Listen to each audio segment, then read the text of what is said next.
part of the drainage improvement, we want to integrate it with urbanization.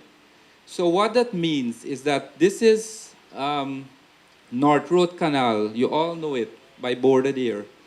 So if we're to line this channel as we recommended with concrete, we want to add something to it.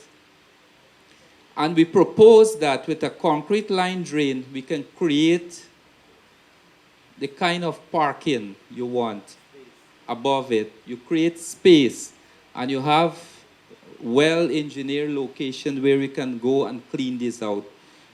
So this is what some of the recommendations we have put together is as you improve in drainage, you can create space and create parking. We also suggest areas like by where the old train station is. Whenever there's a function, you know, there's a lot of traffic there.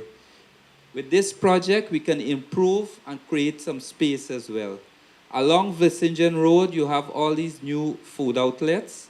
They're part of it. I will show to you which we propose for you to understand. So this is what the Vissingen Road look like. So if we were to line this channel with concrete, we also preserve. Georgetown is known for clean waterways. You want to see the water. Part of it will remain an open channel with the sides being concrete, and the areas where you have the heavy traffic, you know, we can put these covers in and create more space to enhance the city as well. What we would like your feedback is to enhance our work to implement the mandate that has been presented by His Excellency.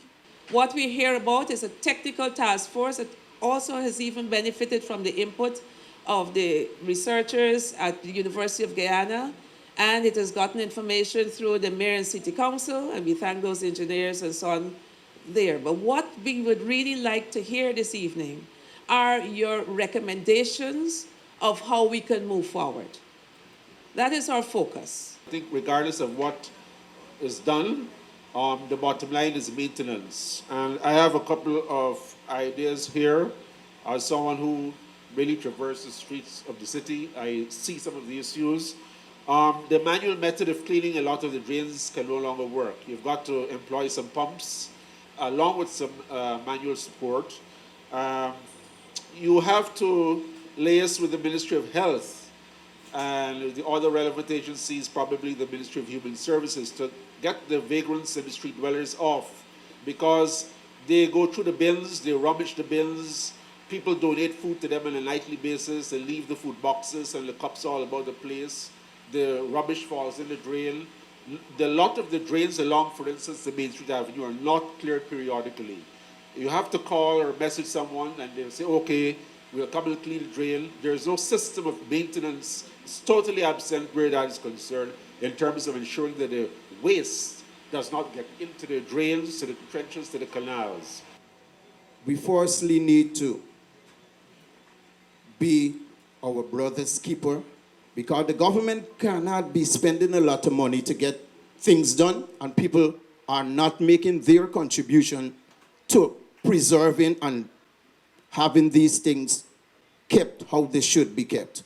And I think it starts with us. We have to look at the man in the mirror and have questions for him. Yo, are you willing to continue what is being started? Are you willing? We have to talk to ourselves, because I see several occasions, government agencies cleaning up, and when you go back a week or so after, there are several. Yeah, a lot of garbage around. You can't believe, well, that place was cleaned last week. So my recommendation is that we need to start having some firm measures put in place for these persons that likes to litter places. We need to jail these persons or let these persons do some community service. The same places that they're messing up, they should go and clean it.